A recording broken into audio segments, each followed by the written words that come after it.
Hello, everyone, and welcome back to Backlog Bonus Stage. We are back after a long time. This is BLBS, A New Legacy.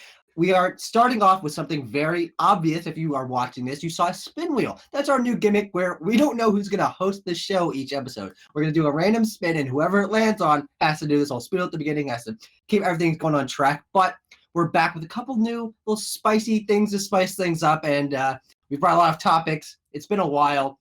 And I'm joined, of course, by Timo and Abram and Tanner. This is a VOD. We're not streaming this. We're trying to go for a whole new vibe here, a whole new legacy. And who wants to start with something crazy? This is BLBS. We're just shooting off the hip. We're going for topics. Well, you should note that we all have topics, Yes. but we haven't told each other what the topics are. Yes, So- that's another part of our gimmick So here. who And fucking with knows what BLBS today's new episode? legacy. Yeah, who Yeah. knows what it's going to be about? I'm eating pizza. Tanner's I'm eating chowing pizza down- too. Tanner and Tucker are chowing down on some pizza. Little news around the world. We took a little break because I moved. I've been working on a feature film. I've been getting paid to make movies. It's pretty great. It's pretty crazy. But boy, does it feel good to be doing BLBS again. I'm happy. Oh yeah. Tucker, We've all call him got somebody. You're the fantastic topics, host. right? Yeah. Okay. All right. Tanner's chewing. Abram, you start. Okay, so I had a lot of topics I wanted to maybe bring today, but I decided I want to give you all a book report. So I'm going to be giving a book report on the novelization of Once Upon a Time in Hollywood by Quentin Tarantino. I'm an English major. Reading this 401-page novel is the first time I have finished a book cover to cover in probably a year and a half. So I suppose that's where I should begin. By the way, if you can't see me, it's because God knows why. I'll be back in a minute or not. So it might be Abram doing ASMR about Quentin Tarantino's 400-page long self-report. And so the reason I thought this would be fun to talk about is Quentin Tarantino is a filmmaker, believe it or not, right? Really? But what I learned is that he's a much better filmmaker than he is a novelist. Go figure. And he actually wrote this book? Yeah. So This is by him. So for people who don't know, this came out like a couple weeks ago. That Quentin Tarantino wrote the novelization of his film, and it has almost a completely different plot than the movie. That's not how a novelization works, right? No, it's absolutely not. So that's that's strike one. This is not a novel. This is not a novelization. Come on. Well, sometimes they have deviations, right? Right. That's actually a big thing with like Star Wars stuff. Sometimes there'll be things in the novelizations that aren't in the movies, but typically they're written by somebody else not involved with the film. They're usually farmed out to some dumb fuck writer who publishes it a little bit before or during the release of the film. This is very different. And this, I would consider this to be a self-insert novel, because do you remember the character of Cliff Booth? Is that Brad Pitt? That's Brad Pitt. Of course we do. Of course we do. Well, and I talked to Tanner about he does kill his wife. He talks a lot about killing his wife. But he also talks a lot about fucking girls. He talks a lot about how big girls' feet are and how much he gets turned on by their feet. But he talks a lot about Cliff Booth, the stuntman Cliff Booth. Talks a lot about his opinions on old Hollywood foreign film. He's got a lot to say about Akira Kurosawa. He's got a lot to say about various Hollywood figures. Cliff Booth also has some good things to say about Quentin Tarantino's own work. It's very interesting. Wait. So am I hearing you right? That Quentin Tarantino wrote a character that referenced his own movies. I'd like to point out the fact as well that Once Upon a Time in Hollywood is set in 1969. Quentin Tarantino's first movie was... Yeah, Quentin Tarantino's first movie was Reservoir Dogs, which was like 1994 or 92. Yeah, I'll never be able to find it, but they mention in here somewhere a 1996 script he wrote in which one of the characters in this got nominated for an award off of.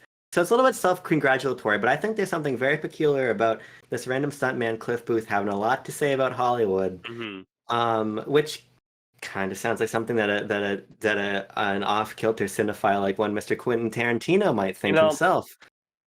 I kind of feel, because coming out of Once Upon a Time in Hollywood, walking out of that theater, everyone's reaction was, man, I love Brad Pitt's character. He's like a Right. certified badass. He's a cool guy. Killed his Now wife. knowing, killed his wife. Besides Right. that, well, they left it ambiguous in the film. The editor maybe took Quentin aside and said, "Hey, Quint, maybe we can't have him actually on screen killing his wife." Right. But he saves Leonardo DiCaprio. He punches that one cult guy in the face. He's Right. ripped. He works on roofs. He's a cool guy. I feel a little bit worse about that now, knowing that that is a Quentin Tarantino self-insert character. Well, would you like to know that Cliff Booth also was a World War II hero? I would love to know that. In which he Because of freed course he himself. was.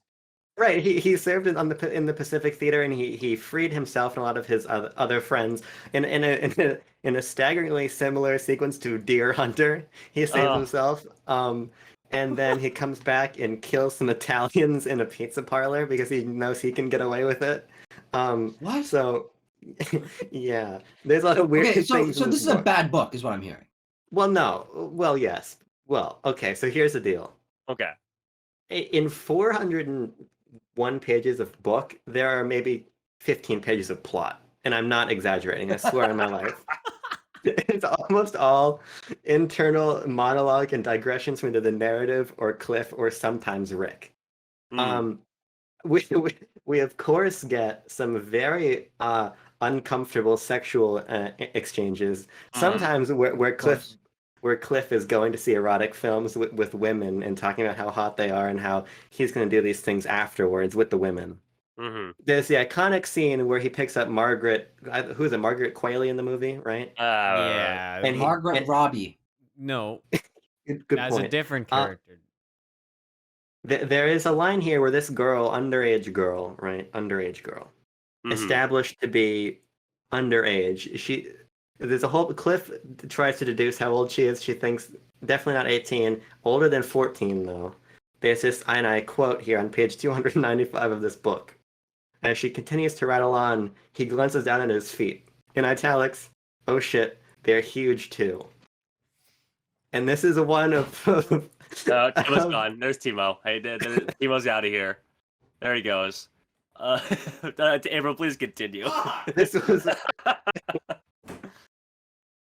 Oh shit, they're huge too. Oh shit, they're huge too.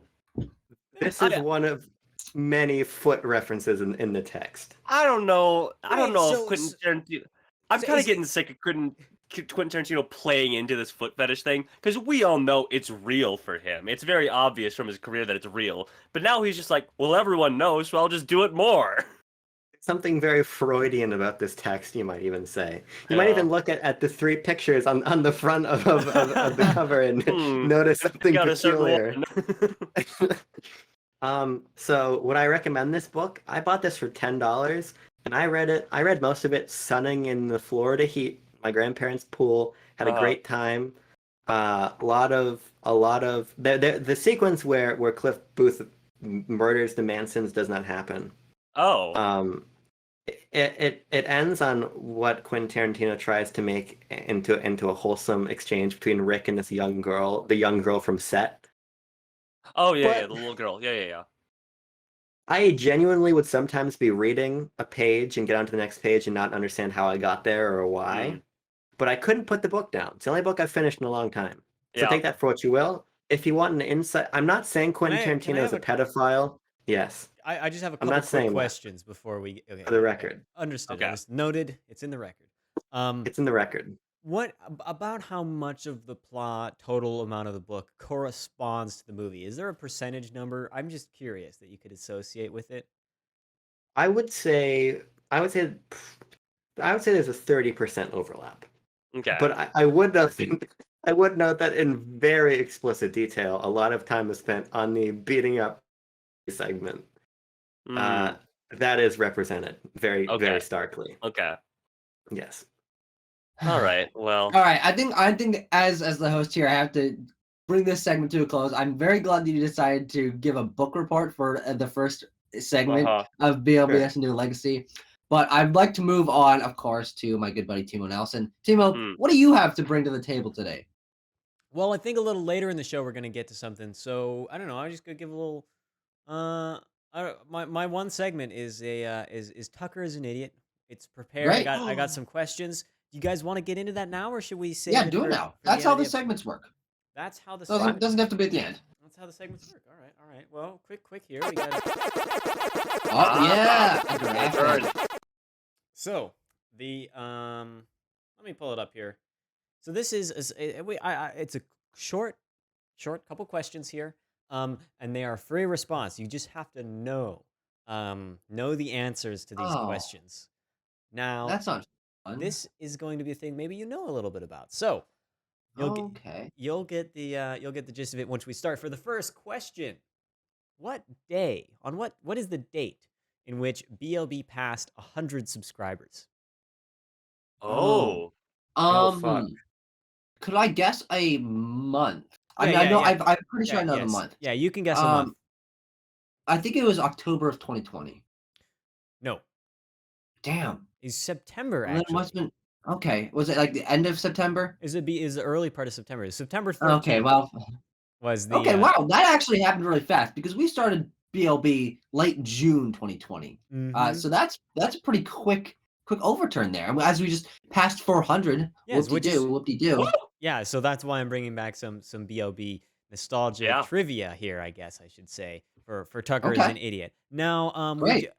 as many longtime BLBS viewers know, Quest and BLBS are intimately connected in recording schedules. We often record them back to back in one, and so we just got done with an episode.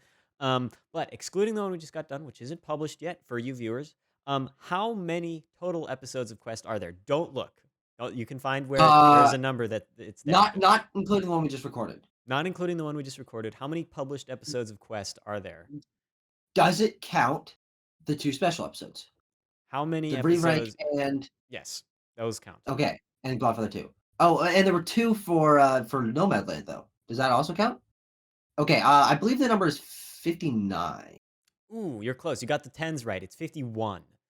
Okay. I don't know how I exaggerated so much, but yeah, I guess that makes sense. There you go. So 51.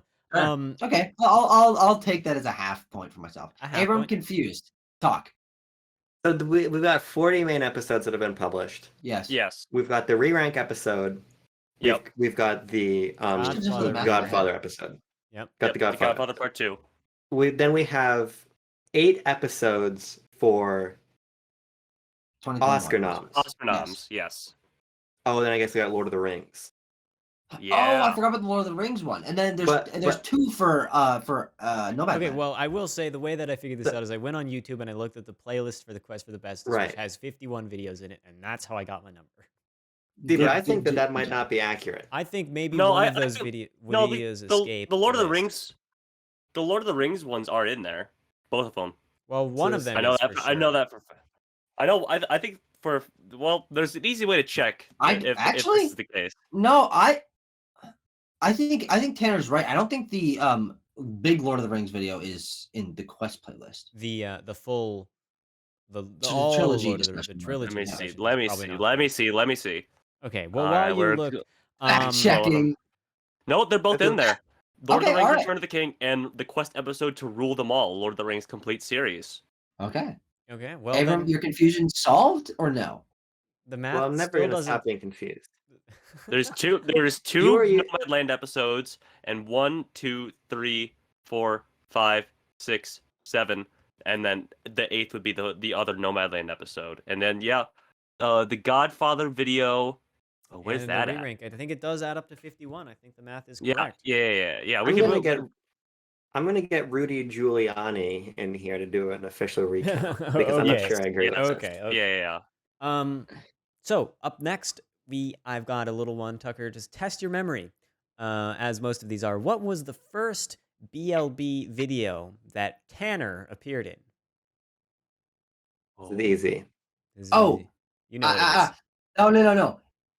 Backlog Banter, the channel or the show? The channel, the whole channel, across the whole channel. Mulan. Ding, ding, ding! You were correct. Yes. Yeah. Because if it was BLB the show, it would be the time that he showed up and reviewed God of War for us. Ah. Oh yeah, that's right. Very nice. Yeah. So I do remember that. I would have gotten that wrong. I thought the first one we did was that Dune trailer reaction. No, that was after that and Feels Good Man. Yeah, and so Yeah. actually, I asked about Tanner. Well, because Tanner and I first appeared in that video both. That was our first video on the Chan. So Yes. there you go. And then for our final question, what is currently, as of August, middle of August right now, what's the most viewed video on BLB, on the whole channel? The most viewed video. It's got to be the Sephiroth reaction, correct? No, incorrect. It's actually the Metroid Dread reaction video. Eclipsed Oh, it. I forgot how crazy that was. Yeah, It's like 600 beyond. 5.4 thousand if memory serves. Something like that. Some large number of people have seen that. So, I mean, you're close. That is second place. But okay, all right. So you got a couple of them. I forgot about the Metro one. Yeah, I know. I was surprised. Like, oh, it's gonna be Sephiroth. This is gonna be a worthless question. Then I looked at it and boom, Metroid Dread, and I was like, oh, little fun there. Mm-hmm. Yeah. So there you go. Well, I'm a fake BLB fan. Yeah, we can chop that up to Abrams' fantastic and emotional reaction, Which, by the way, was completely fucked up because my camera is running at like 4 frames a second in that video. Tucker didn't react because he hasn't played any 2D Metroids. He had no fucking idea what was going on. Well, so I'm freaking out, but my audio is out of sync and I'm moving at a frame a second. So hey, still the most popular video on the channel. So sure. Imagine if you were moving at proper frame rate. Yeah, 20 times the views. It shows that there's no relation between views and quality, so that's good to know. Exactly. Also, one of the other most viewed videos is where you tell people not to buy a Fire Emblem game, and then they just fucking hated you, and you slapdashed that together in like 20 fucking minutes. Made that at like 1 a.m. and then left on vacation the next day and never replied to a single comment in the video. That's a great way to do it. That's a shut up. That's a tweet something terrible, shut off your phone, and get on an airplane situation. Yeah. Mine was a little bit less catastrophic. Yeah. We're going to move on to Tanner Dykstra. What is your topic? Was that all the questions? Yep. Just 4 of them. Yeah. Okay. So there you go. Tucker, I say you get 2 out of 4 because you got a couple of them half right and a couple of them not right. But you did get one of them completely correct. Batman like transition sound effect. It's got the Pac-Man waka waka waka. Oh, that's right. I forgot about that. We can't hear that. No, we cannot. Hopefully that's going to the recording. Nope. It does. It does. Okay. I feel like most of my segments on the old legacy BLBS were just Tanner brings a news topic to talk about, and you know what? I'm not changing up a formula. If it ain't broke, don't fix it. It's fucking broke, we are here to talk about the onset, the plethora, the growing number. It's really a virus if you think about it. What the fuck? Of stinky celebrities. What is going on with our stinky celebrities? What's going on here? Weeks ago, the power couple, Ashton Kutcher and Mila Kunis, said, "We bathe irregularly. We think it's bad for your skin. It's unnatural. We bathe irregularly." And those are 2 beautiful-looking people. Ashton Kutcher from Storm Lake, Iowa, a man after my own heart.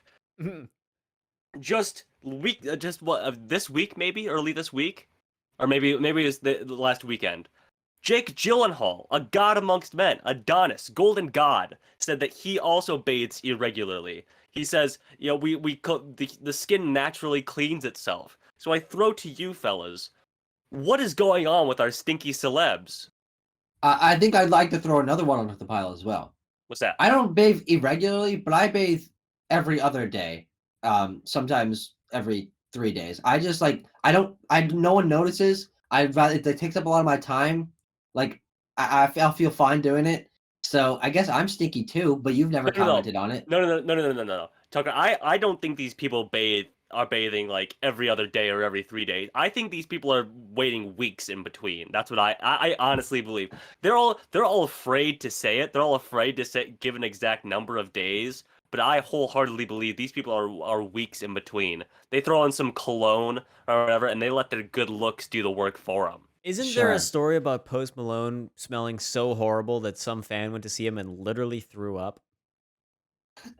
I am sure that is the case.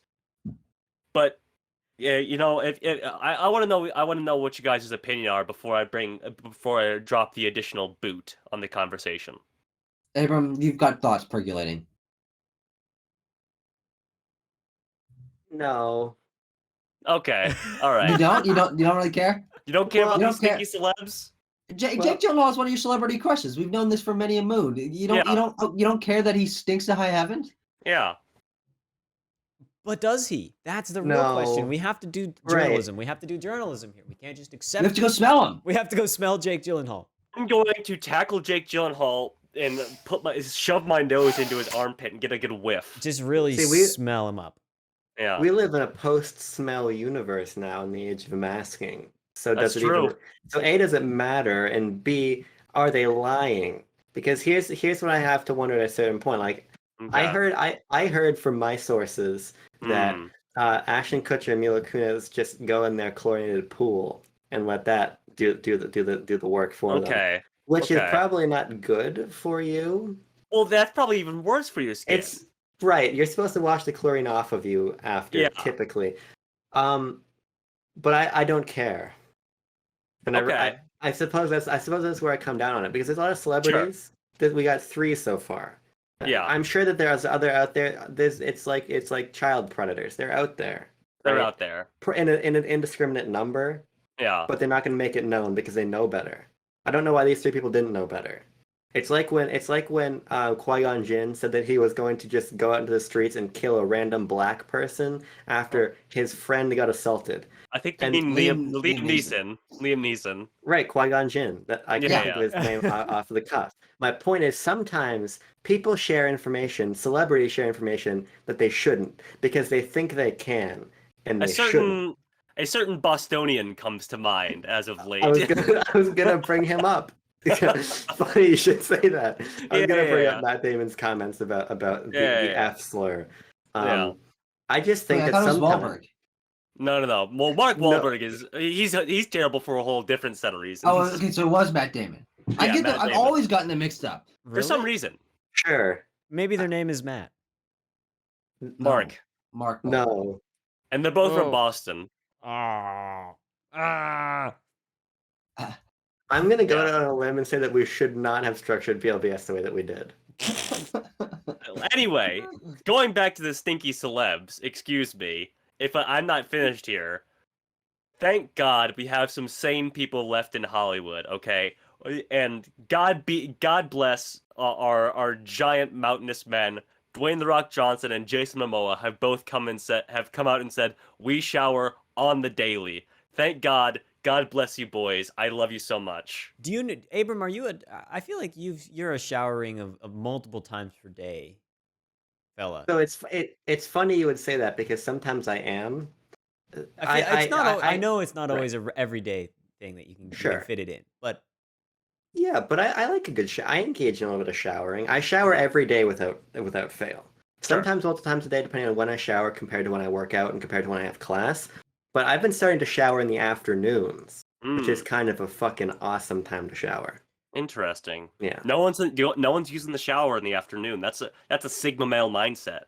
The Sigma grind set. Right. Yeah. I try to live by the Sigma grind set. I cannot shower at night because my hair, when wet, dries in really funny patterns on my sheet, and I will wake up with bedhead that is like irreparably horrible. I have to wear a hat if I shower at night the next day, because my hair would just like stick straight up. It would just like. I would love to see that one day. Here's a weird one for you. Speaking of going to bed with wet hair, my girlfriend's old roommate would shower. She had long hair, like down to her not down to her waist, but on its way. Yeah, mid back, sure. Right. Right. Your Honor, I don't have an exact figure of how long this hair was. The Jacks be mid back. Yeah, I got it. She would shower at night and then put her hair up in a towel and then go to sleep with her hair in a towel. Yeah. Sure. And how did her hair look the next morning? How comfortable is that? No, you're missing the point. You're missing the point. Do you understand the way that a towel contracts mildew in an improperly circulated college dorm room if you go to sleep with a wet head towel? That's the problem. Yeah. So her head stank? It's you got a stanky head? Did you smell her head? How often did you smell her head? I'm not allowed to tell you that, but what I can tell you is that Jean said the towel was the bigger problem. Sure. Yeah, you got to get a biohazard team to take that towel out at the end of the year. Well, I think what we've discovered here is one very important thing is that Tanner's segment idea is broke and he should fix it. What are you talking about? Yeah, host, I have a question for you. We got yes, hello, it's me. We got just as much conversation out of that than as these two buglugs here. Right. Host, can I apologize for starting out with a book report, first of all? Oh, that's okay. And second of all, can I propose an alternate topic? Okay. I have one topic. Yeah. It's not going to take very long. Right. Because there's a whole thing about it. But you can actually have a second try if you'd like. Tanner, Okay, you get shafted. Fuck you. Thank you. My hands are sweating. This is a big moment because I still have two others. I'm gonna go with the one I think is more promising. Wait, can I do mine first? I prefer so if you end on a didn't. high note. Oh, okay. And he said, "Man, I'm a real shitty host. I need to get my shit together." What I wanted to ask you about. You're the host. You can just be like, no, you can't speak next. I'm the host. Wait, yeah, I don't know why I asked. I don't know why I asked for his permission. Here's the fuck. You know, fuck you, Amber. Fuck you. I am the host this week. You're gonna have the chair another week, and you can do the exact same thing to me if you want. We are going to be bringing up my topic that I came up. It literally came to me in a dream, and I'm not even joking. yes. Tanner doesn't actually know what this is. I don't know. I just know you jumped about it. But we were going to record the little inside baseball. This episode has been delayed like 7 times. And one of the days that we were going to record it in the afternoon, I was taking a little nap to recharge myself for BLBS. And during my nap, I dreamed that we recorded BLBS. I'm not even joking. Like I had a full detailed dream of us recording an episode, having topics, everything. And the topic that I brought in the episode, and honestly, I don't remember what it was about, was a segment about food where we just, I don't know what it is. We're talking about food called Mouth in the House. This idea came to me literally from the heavens down to my mind in a dream. The segment Mouth in the House, and I would love for us to come up with what Mouth in the House actually is, and if we can successfully come up with what Mouth in the House is as a segment, it can become a recurring thing. It literally came to me in a dream, and that's the story. I think Mouse in the House is where we talk about Disney news with a lisp the entire time. Okay, all right. I believe it was intended to be food related, if my memory of my own dream serves me correctly. Dreams are weird like that. You do receive information about things in dreams where you're just like, yeah, like there was no information to indicate that this is food related, but it is. I just know it. Mouth in the house. Well, it's about chewing. Mouth in the house. Mouth, but what's the house? I don't know. It rhymes. It rhymes with mouth, and we're talking. House? This is the house of BLB. Yes, it's like house. Right. Yeah. Mouth in the house. Mouth in the house.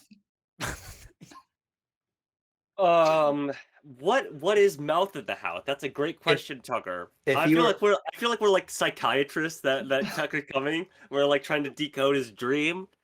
Now, Tucker, what is Mouth in the House? Oh God. It's about you wanted to have a rodent in your house again because you couldn't have the rats, so now you want a mouse. Well, we had a flying rodent. That's true. We did have a bat. I don't know if we ended up talking about that on BLBS. Yes, that's one of the did. only times we had actual content on this fucking show. Yeah. We don't do anything. Who cares? Mouth in the House is the show where we take random things in our house and we try to make a meal out of it, and whoever throws up first loses. It's a little game that we play here on BLBS. Mouth in the House. Yeah. I have dark chocolate, pretzel, and sea salt bark thins. This is how much pizza I have. Polyclay. I have a nail clipper. I don't think I have any food in my room right now. I'm on the 3rd floor. I'm like a solid 26 feet away from the kitchen. I'm like really far. I have to go down. I have a Christmas themed Hy-Vee gift card. Okay, Tanner. Why don't we go to Hy-Vee and use that ever? Tanner? Nope. Okay. I like keeping it around for posterity's sake. Mouth in the House. Well, here's the thing. I think the funniest part about all of this is that it did literally come to me in a dream, and I wanted to share that story. It doesn't need to become a segment. We don't actually need to come up with anything. I like the idea of proposing it as a thing because I was divinely inspired to bring it to this show. But that's about it. That can be the end of my segment, unless anyone has. Unfortunately, we are all too uncreative to come out with a segment on the spot. Yeah, it had been multiple weeks and I had not come up with a segment yet, and it literally came to me in a dream. I was like, thank God, because then I don't actually have to come up with a segment. Yeah. Is it my turn? Yes, I guess Abram, so. Go for you it. can go next. So okay, so To end this episode off. sure, to end this episode off, Jean and I were having a conversation the other day to which she gave me an unsatisfactory answer, and so I was going to bring it up on the show to get a better answer. Okay. You're all familiar with the Miracle on the Hudson? Yes. Oh yeah, I it's am. Sully Sullenberger. Yep. Yeah. My question is how come geese don't fly into planes more often? That's how Ace Ventura died canonically in the Ace Ventura movie universe. Is that but I'm asking a serious question. Think about it. Think about how many flights go out every day. Think about how many geese there are in the world. One time a goose flies into the engine and takes it out, Mm-hmm. No, well, and it doesn't happen again. Here's what I would say. I think there's Okay. multiple extenuating factors here. A, geese, not very big. That's not true at all. Geese are very you seen big. a yeah. goose? Compared to a fucking jet engine, not very big. Hold on, which is not a commentary on the goose hitting the engine, but instead the plane missing the goose. The goose is not very large and it's kind of hard to hit intentionally. Now, B, there's a lot of airports. Not all of them are built by water, so you can knock out a huge percentage of places because there's no way for a goose to be nearby. Now, C, and I think this is the biggest one, is I'm sure it does happen. I'm sure birds do hit it. The problem was it hit something that deactivated the fucking engine of the plane, so the plane had to go down. I'm sure planes are built strong enough that they can take a single fucking goose. Oh, Here's the planes problem. can This is what take she goose said. in the not engine all day. But okay. That's largely what she said. Here's the problem. We have plans in case there's a terrorist attack on a plane. Yeah. But we're just relying on happenstance that goose doesn't fly into the fucking engine. There has to be some kind, because those engines are open. You could fly a goose in there. You could strap something to a goose. You could steer and have a goose in there with a fucking RC car. Sure. Most of the time, geese are not flying at the level that planes do. The geese don't just That's travel around deep. at 30,000 feet in the air. Geese kind of, hang out a lot lower. And so it's only in like very small circumstances. And the geese are relatively small compared to the airspace that they exist in. And so actually are the planes. And so the probability of it happening, imagine you've got a football field and the geese is the size of a goose and the plane engine is the size of a plane engine, but you put them on the football field and then you try to make them hit each other. It probably wouldn't happen. I don't know why the football field needs to be in there, but it does. I think a plane is wider than a football field, right? No, I'm just talking about the engine. The goose can hit the plane in other parts, and it doesn't. It probably doesn't. I've seen pictures of planes with huge, like, red smears on the sides of them because they hit a bird. We're not talking about doing the Death Star trench run. I recognize that, but I feel like this is. Think about how many flights that one airline has every day out of one airport. Okay. Just when you're taking off, what if a goose flies in when you've just gotten off the ground? And you come back down on the runway, you're fucked. Okay. Now while you guys were all screaming at each other about football fields and Star Wars or whatever the fuck, I used the greatest machine known to man, Google.com. Yeah, I just looked up why don't goose hit planes. Why don't? Well, I looked up how do planes avoid birds. So mine is slightly more cohesive statement. Birds can detect airplane landing lights and weather radar to avoid the airplane. Airplane colors and jet engine spinner markings help to repel birds. Birds seek to avoid planes because of aerodynamic and engine noise. They also, to answer your last question there, Abram, how do they avoid it when taking off? If there's birds in the area, they fire off cannons at the airport to scare them away.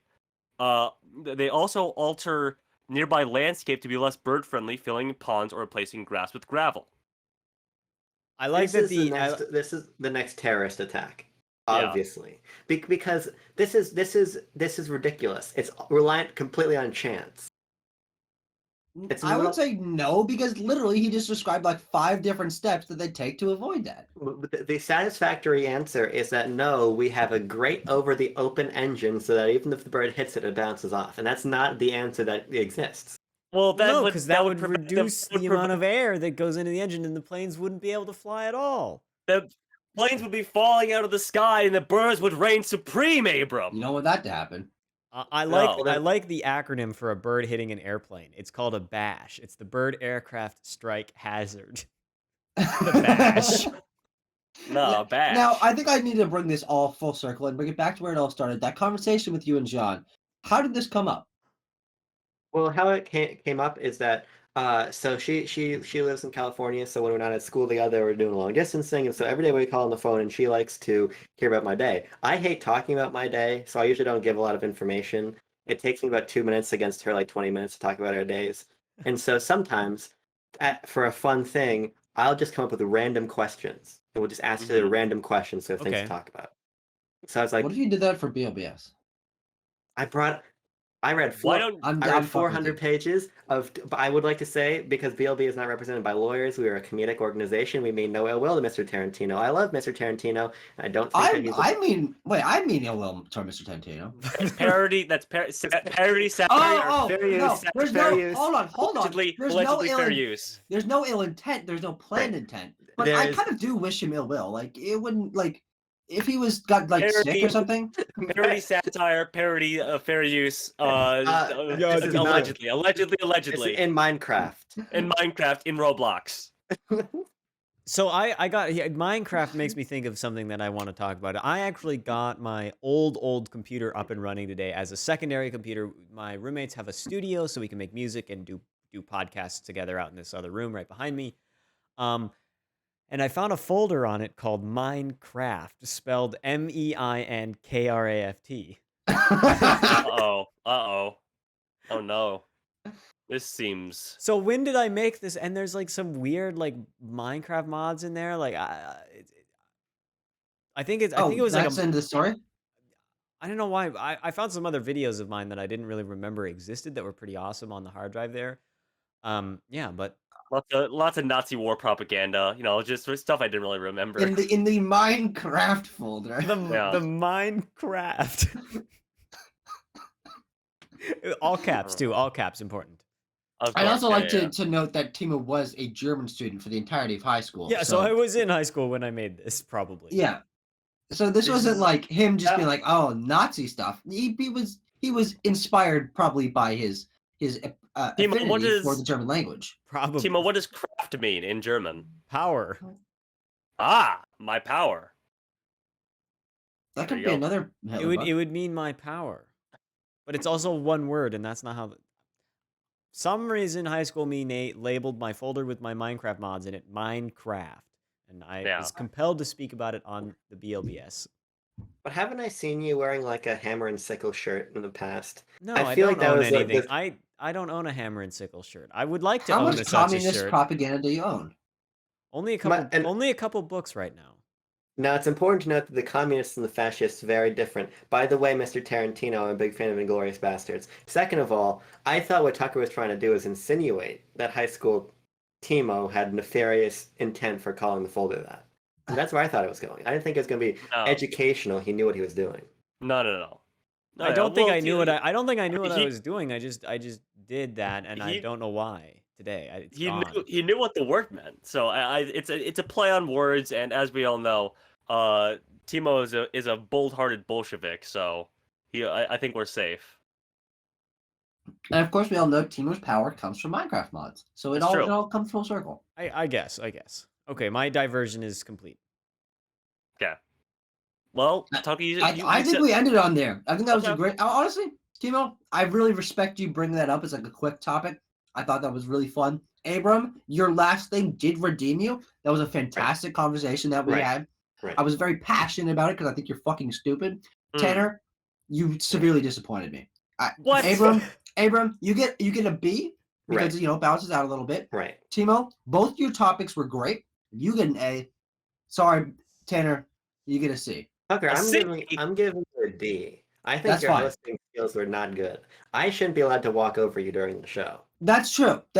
I will learn from my mistakes here, and then random indiscriminate point in the future that I'm hosting BLBS, I will reign supreme. I will rule with an iron hammer. Listen, man. My topic was predicated on you guys having opinions and takes on the news and on the goings on in the world. And you just didn't. And you can't put that on me. Hey, listen here. I want to talk about ducks and Germans. Listen here, Teach. Listen here, Mr. Host Man. All right. You just wait. I'll give you a bad grade. You just wait, Daddy-o. Great. All right, and with that, we are finally done with this first episode of the return to Backlog Banter. This episode, of course, entitled related to Space Jam: New Legacy, BLBS: A New Legacy. Timo, Abram, Tanner, somewhat. Thank you for joining me. We will see you guys in the future. What's going on here? Thank you for joining me, Tucker. I appreciate it. We'll see you next week, everyone.